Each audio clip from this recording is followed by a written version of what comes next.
kind of yelling in my ear though. Hold it right. What were you thinking, Devin? 2, 1. What's up, YouTube? It's Hair Jordan, and today we're gonna be taking a look at a channel called Collins Key and why the heck it is so successful on YouTube. Now, I know a lot of other channels have made videos on Collins Key, making fun of him and his brother and everything that they do, but I honestly wanna take a look at this and dive into some of the research as to why they are so successful on this platform. Clearly, they have an audience, and clearly the YouTube algorithm loves their content. Now, if everyone else could just get over themselves, we can look at exactly why and what you and I can learn from them and maybe get a little extra views ourselves. But honestly, probably not, because this isn't just like a blanket strategy that will work for everyone. There's reasons why it works for him that it won't work for people like, say, me or others. If you don't know who Collins Key is, this is his channel. He's got almost 20 million subscribers, and yes, I am subscribed and have the bell notification turned on because, well, I study these things and I like to be on top of what's trending, what's popular, and what is working on YouTube these days. And clearly, he's doing a lot right. You can see from his video thumbnails, they're very colorful. He's got a good format going with his brother Devin. According to Social Blade, his channel has over 81 million views this month.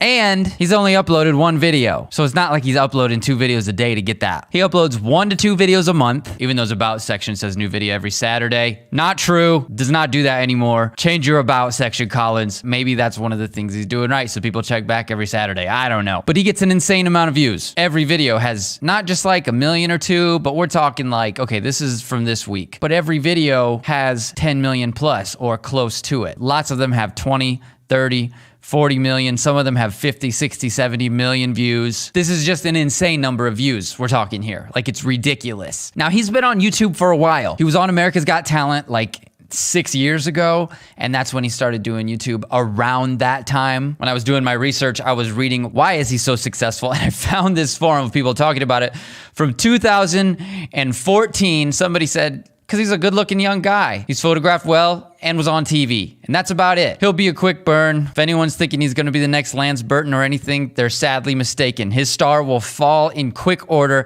in a year or 2. All the wannabes and TV addicts will be talking about the next cute kid on TV. Sorry, Steer Pike, but you are wrong. 6 years later, and he's one of the biggest YouTubers in the world. He doesn't really do magic anymore. That was his thing on America's Got Talent. He did magic, and he did do some of that on YouTube, but lately he has been doing these types of videos. Now, what are some things we can learn? First of all, large scale. Although he doesn't upload more than like twice a month these days, let's look at his subscriber growth on Social Blade. This is a summary. In June 2016, he had 1 million subscribers, okay? Right now, he's got almost 20 million. So what happened? 5 months later, he had 2 million. 4 months later, he gained another million. 2 months later, gained another million, and on and on and on, steadily gaining subscribers 1 million at a time over the course of the last 3 years. I point that out because it's not like he got famous from being on TV 6 years ago and then kind of just rode that fame for as long as he could.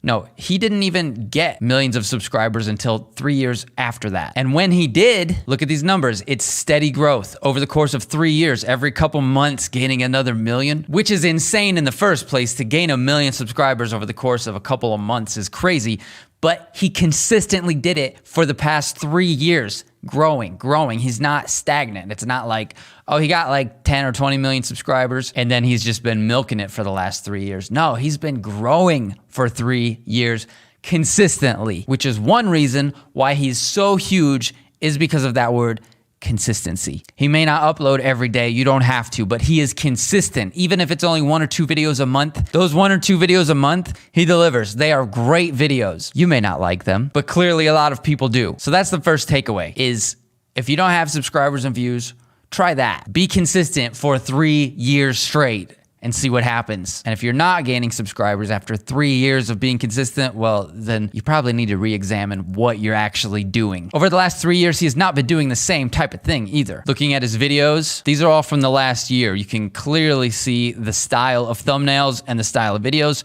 2 years ago, they were a little bit different. The thumbnails were still bright and colorful, but the videos themselves were different. 3 years ago, you can see the thumbnails were different and the type of videos were different as well. He is is constantly evolving and getting better. All these videos in the last 3 years. And that brings us to where we are today. The next thing I want to point out is that he interacts with his audience. Even though he's getting an insane number of views, most of his videos in the last 2 or 3 years have more views on one video than my entire channel over the last 4 years combined. That's insane. And yet he still interacts with his audience. In fact, he's starting each of his videos like this. You asked us to make cheap versus expensive foods. We're making 3 different dishes, and the winner gets this $10,000 Starbucks drink, so let's go. You challenged us to make a burger, and one set of ingredients are really cheap, and the other is super expensive. Did you catch that? You asked us to make cheap versus expensive foods. You challenged us to make a... You challenged us. And then look at the top. He's showing comments from his viewers, people asking him to do these things. He doesn't just read the comments. He makes videos based on what his audience suggests. And then he gives them a little shout out. He shows their comment and their username, which is so cool. Not only that, but he also interacts on other social media when he releases a video to get people to engage in his videos more. It's a lot of work, and he certainly doesn't need to be doing it now that he's blown up so much, but he still does, which is partially why he's continued to grow so much over the last 3 years, even after already being established. All right, let's talk about the yelling. Lots of people criticize him and his brother for just yelling and doing crazy stuff. Here we go. Dude! Oh, you can hear it. His videos are high energy, and a lot of people criticized PewDiePie a few years ago. I don't know if any of you watched YouTube a few years ago, because he would yell a lot as well, and people were like, oh, he's just a big YouTuber because he yells all the time. Anybody could do that. Which, not exactly. I mean, that's fair. YouTubers who yell a lot tend to do better, but that's not all that it takes. All right, another thing we need to understand about why the channel's doing so well, let's look at his video descriptions and his channel tags and the way he titles the videos, because that is a huge insight as well. Of course, he's built up a loyal following at this point, but that growth we talked about at the beginning, how he's gaining 1 million new subscribers every couple or every few months, that means he's not just reaching his subscriber base. He is reaching new viewers constantly. Why? YouTube is pushing his videos, that's why. So we need to look at his titles and descriptions. So this video, it's called 7 Funny School Hacks for Surviving Class, plus Best Fortnite School Supplies Art wins $10,000. It's like one long run-on sentence. Like, it kind of doesn't make sense if you were just to say it. Hey, what video should we watch? Oh, I know a good one. Let's watch 7 Funny School Hacks for Surviving Class plus Best Fortnite School Supplies Art wins $10,000. What the heck are you talking about? Like, no one talks like that. But YouTube's algorithm, if you didn't know, is not ran by people. Okay, YouTube is run by people, yeah. But the YouTube algorithm is an artificial intelligence algorithm. Okay, it's AI. It's not a human. There's not a human that sorts through YouTube's videos and is like, oh, we're gonna promote this one because it makes sense. No, it's an AI program that's like, this makes sense to me, the AI robot. So I'm gonna take this, 7 Funny School Hacks for Surviving Class plus Best Fortnite School Supplies Art wins $10,000. That sounds like a fun video. We're gonna promote this. And then the YouTube AI algorithm looks at the description, is like, all right, the title's great. We love all those things. School hacks, funny, 7 of them. Fortnite, $10,000, because giving away money is big on YouTube as well. Sweet, but let's look at the description just to make sure this is right. So the YouTube algorithm goes to the description. Learn the best tricks for surviving school class with these 7 funny back-to-school hacks you need to know how to do. Dang, people need to know how to do this. Plus, the best giant edible school supplies DIY Fortnite Unicorn Angry Bird Mosaic Art Challenge and food hack wins $10,000. Yes, that was all one single sentence. While nobody would talk like that, YouTube's algorithm loves that. There's so many keywords in there, and they're all true because these are all things they throw into their videos, because the videos are like 20 minutes long plus. All right, let's keep reading though. It's a competition you won't want to miss. Last time, brothers, not twins, the Key Bros competed in a do-it-yourself prank war with amazing science experiments, watermelon sandcastles, and crazy soap and candles. Sounds good so far. Today's battle has an epic challenge featuring slime, oobleck, massive squishies, Orbeez, gallium, and flex tape covered watermelons protecting ostrich eggs. I gotta stop right there. We need to unpack that sentence, all right? When you really look at it, there's a lot more there than you think. I'll show you. Let's zero in on this word right here, featuring. This video features what? The YouTube algorithm needs to know what this video features. Popular terms like slime, oobleck, massive squishies, Orbeez, gallium, and flex tape. First of all, flex tape is a brand. Why does that matter? Because the YouTube algorithm exists to push good content, but ultimately to make YouTube money. And so if this video is about a brand or has products in it that people can purchase, that means it's a very advertiser-friendly video. But even earlier in the description, they use Orbeez, Angry Birds, Fortnite. And then if we scroll down, they list their ingredients. Ingredients, back to school supplies and tools used. But they don't just list their ingredients, okay? Like for example, Amazon Magic Wax. What the heck is Amazon Magic Wax? What is magic wax to begin with? Is it just magic wax that you happen to buy from Amazon? Why would you word it like that? Because Amazon advertises on YouTube. So if people are watching Amazon related videos, Amazon and its competitors will want to advertise on this video. They also list Walmart curling iron, Target waffle iron, Kroger honey. They even pull Kroger into this, all right? It's one thing to target Amazon, Walmart, and Target so that all three of the big brands advertise on your videos. They even go for Kroger. They use Kroger brand honey in this video just so that they could say they're using something from Kroger. I didn't know Kroger advertised on YouTube, but maybe their competitors do. So you gotta think like that. You gotta think like a brand. If let's say you're a competitor with Kroger, where are you gonna run your ads? You're gonna run your advertisements on videos that are related to Kroger, right? Or that have Kroger products in them, because people who shop at Kroger might shop at your store if you're a competitor, right? And so that is really smart of them to use Kroger brand honey just for the sake of saying that they use something from Kroger in their video. They also mention Elmer's glue, name brand. And then a lot of their other ingredients don't have the name brand specific, not every single one, but a lot of them are big keywords for YouTube, like the strawberry squishy, Area 51, alien pickle relish, balloons, paintbrush, roller skates, shaving cream. Like these are all cool things that kids would be into or that are used for kids' pranks and crafts. Okay, let's get back to reading the paragraph in their description. We still haven't got through it. But this is important to understand though. If we're really gonna dig deep and find out why they're doing so well, we need to look at all these things. All these things matter. All these things do matter, okay? So, I think we just have one really long run-on sentence to go. The last brother to drop and break his egg from 30 feet wins. Oh, my bad, 2 sentences. It's another awesome and fun viral video in this entertainment and education life hack tutorial compilation series. Oh wow, all those heavy hitting keywords. Now, while we may not look at that description and be like, oh yeah, that makes sense to me, it doesn't matter if the description and title makes sense to you. It matters if it makes sense to the YouTube algorithm. That is what matters. And so it may sound like it's written in poor English. That's okay. And again, writing a title and description like this won't work for everyone because a lot of these keywords are hard to rank for. If you try to rank for slime or squishies, there's a lot of competition because there's so many videos on those topics.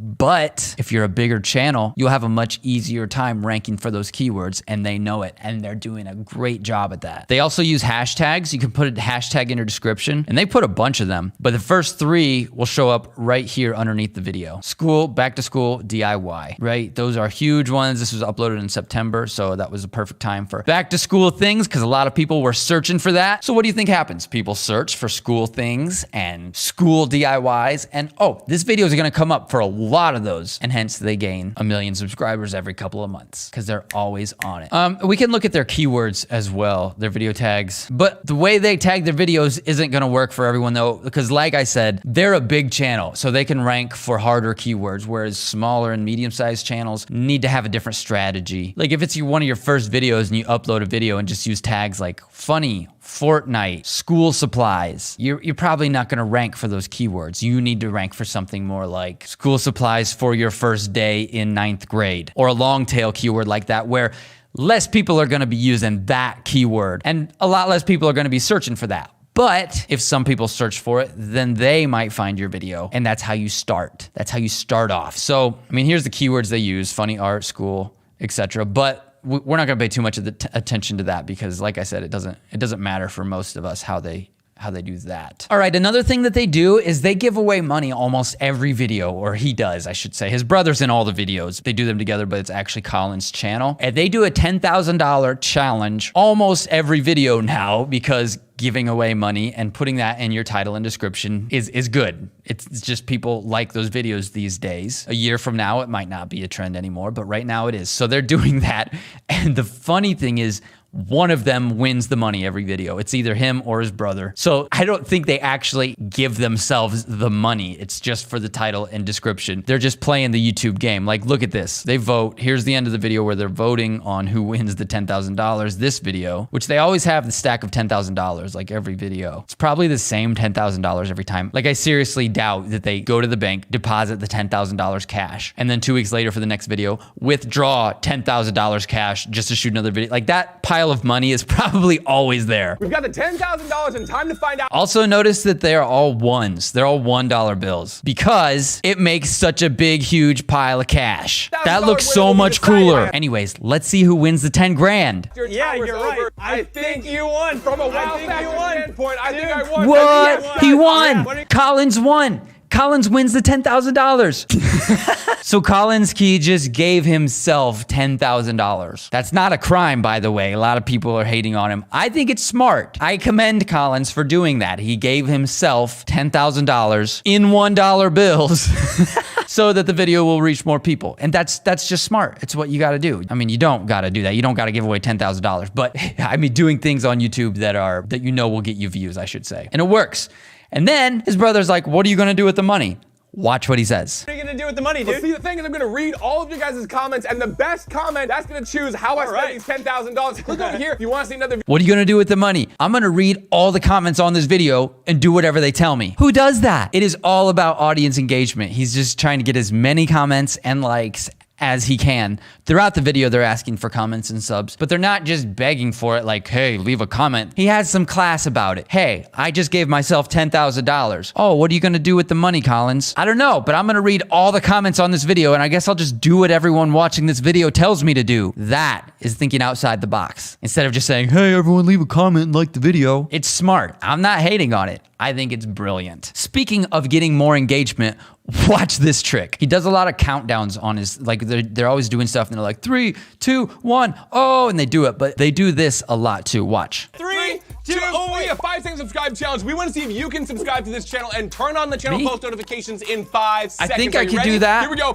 5. Oh no, I gotta hurry. Where's the 3, oh, I'm already 2, subscribed. 1, oh, done. You can do that. Comment down below, Keeper Squad, right now. I did it. Well, I was already subscribed. Oh! I tried to subscribe in 5 seconds, but I was already subscribed to you. P.S. I love you, Collins and Devins. There, maybe he'll see it because I liked my own comment. That is smart. Some people find it annoying. It kind of is, but it's mildly annoying. It's not annoying enough to where you're like, man, I'm not watching this guy. He did a 5-second countdown in the middle of his 3-second countdown. No, it's kind of funny, actually. And it's great showmanship. He is a magician, you know? So he has a great personality for this kind of thing. So his videos may not be for everyone, but he is doing a lot of things right. He is brand friendly and makes sure that the YouTube algorithm knows it. This content is appropriate for everyone. Even little kids can watch this, and there's nothing wrong with it, even for small children, which YouTube is full of. He also is exciting. The videos are fast paced. There's lots of yelling, lots of like breaking things, which is cool and fun to watch, whether you're a child or you just think like a child. And he actually engages with his audience. So he's not only gaining new subscribers by always doing things that are trending, which he does, but he also engages with his current audience, even at a large scale. So those are some of the things he's doing right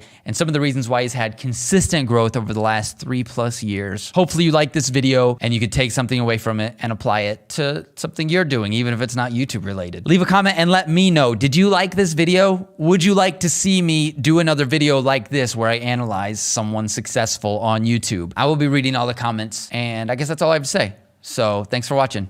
I'll talk to you later. Bye.